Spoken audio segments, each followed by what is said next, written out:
Hey, bienvenue mes amis. And if you're here, that means it's time for another great French vocabulary.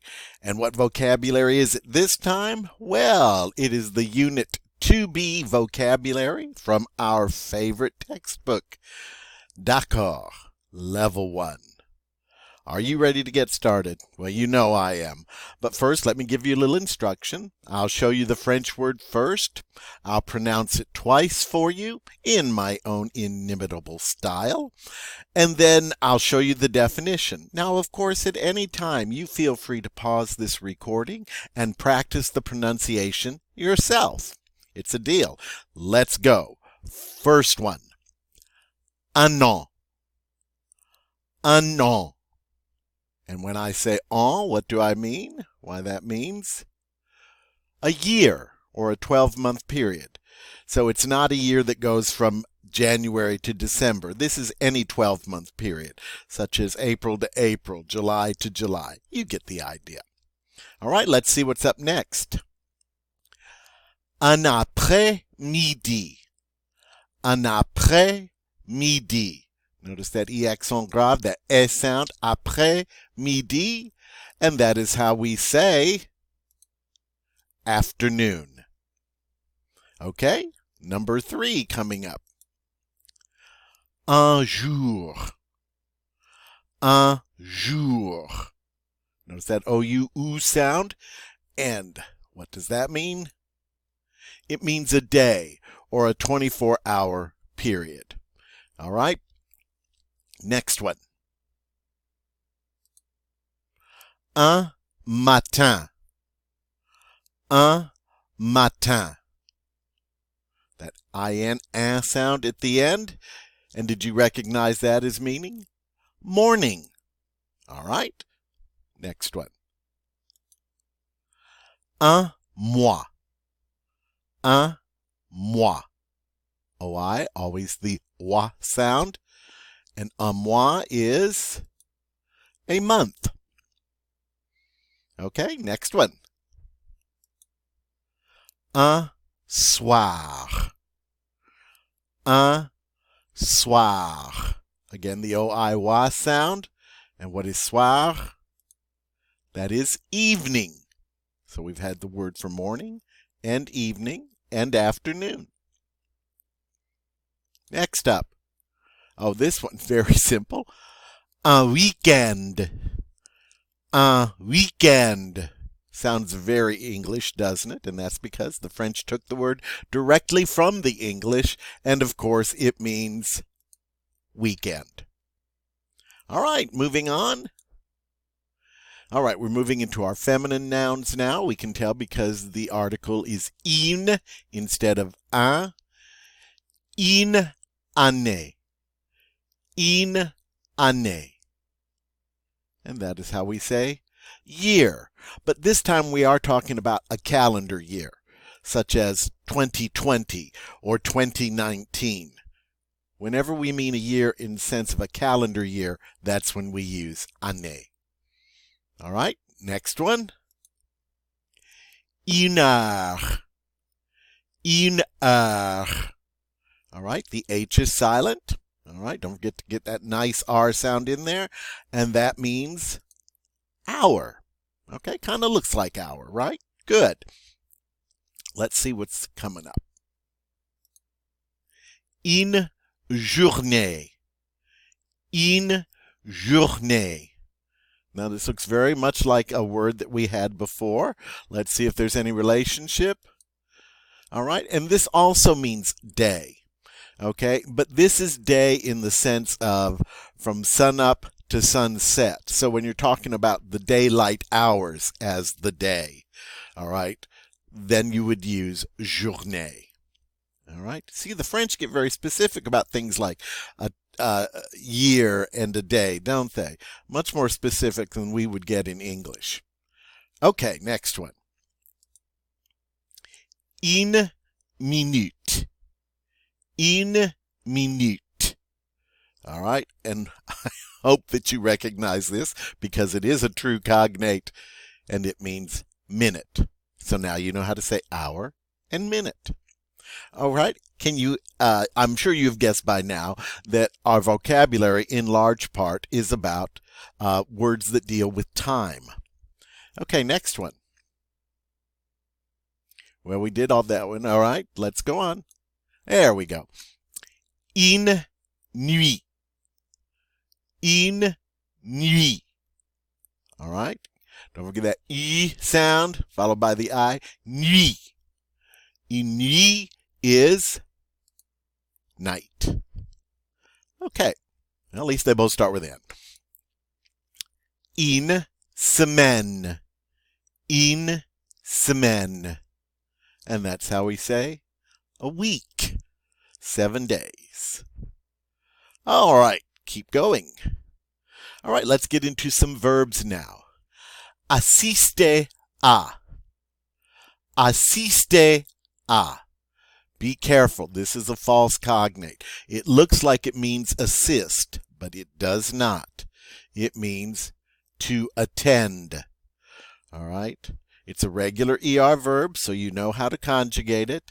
It's always followed by the preposition à. All right.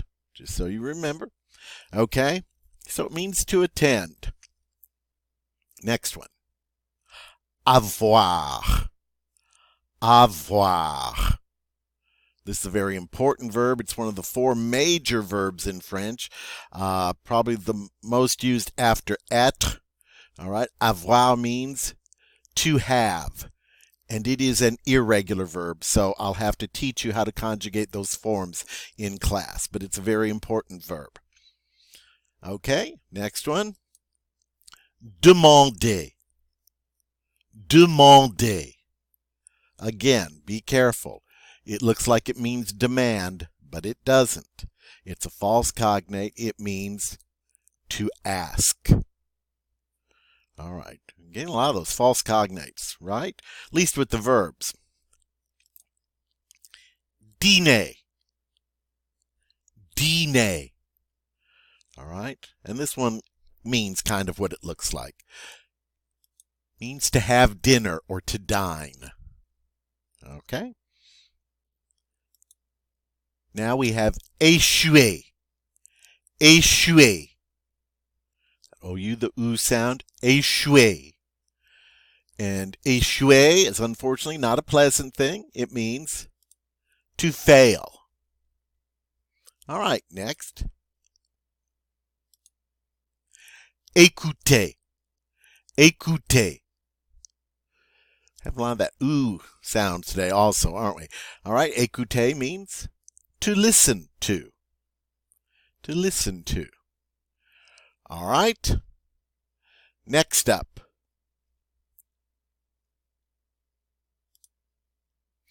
Enseigner. Enseigner. And that means to teach. Expliquer. Expliquer. And that means to explain. Préparer. Préparer. And this is a cognate. It means to prepare. Rentrer and rentrer à la maison. Rentrer à la maison. And that means to return home. So rentrer is to return to a place. And in this case, the expression uses home as à la maison, at the house. All right.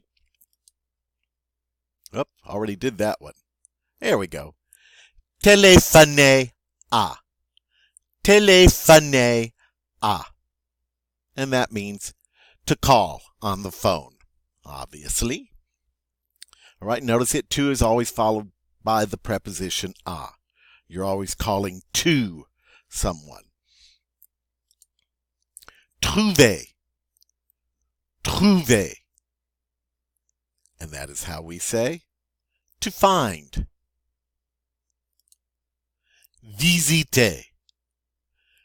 Visiter. Notice the S here has a Z sound. It's between 2 vowels. Visiter, and you guessed it, means to visit a place. Now, there's a different verb for visiting a person, but we won't get into that right now. But visiter is used for visiting a place. Okay, some adjectives now. Dernier, dernière. The masculine, dernier. The feminine, dernière. All right, and this means last. Last. All right, and this sometimes comes before the noun. Next. Premier in the masculine, première in the feminine. Premier, masculine, première. And this means first, and it too will come before the noun. Next. Oops. Prochaine. Prochain. Prochaine. That's a better way of doing it. Prochain in the masculine. Prochaine in the feminine. Prochain. Prochaine. Prochain. Prochaine. And that's how you say next. Okay. Let's go with lundi. Lundi. And that is how you say Monday. Notice, we do not capitalize the names of the days of the week in French. All right, you can probably guess what the next one is. Mardi. Mardi is Tuesday. Mercredi. Mercredi is Wednesday. Jeudi. Jeudi is Thursday. Vendredi. Vendredi, and that is Friday. Samedi. Samedi, and that is Saturday. And the last one is dimanche. Dimanche, which is Sunday. Okay, nice days of the week there. Oops. Aujourd'hui. Aujourd'hui. Notice the odd apostrophe right in the middle of the word. Okay, and that means today. Demain. Demain. And that means tomorrow. Hier. Hier. H is silent, and hier means yesterday. So now you have today, tomorrow, and yesterday. Midi. Midi. All right, kind of looks like middle, and it means noon. All right, middle of the day, noon, midi. The next one, minuit. Minuit. All right, and minuit is midnight. All right, next one. Oops. Tôt. Tôt. And that means early, like early, meaning the beginning of the day. Okay, like I get up early. All right, it's beginning of the day. All right, next one. En avance. En avance. En avance means early, but it's early in the sense of before the scheduled time. So if you arrive early someplace, you would use en avance. All right, just two more to go. Tard. Tard. The D is silent. And what is tard? Well, it means late, and meaning the end of the day. Okay, so the time is getting late, meaning the end of the day. All right, you got it? That's tard. And the last one is en retard. En retard. And that means late, but it means after the scheduled time. So again, when it becomes early and late, the French are a little bit more specific in the language than English. All right, but those are your time expressions. All right, as you can see in class.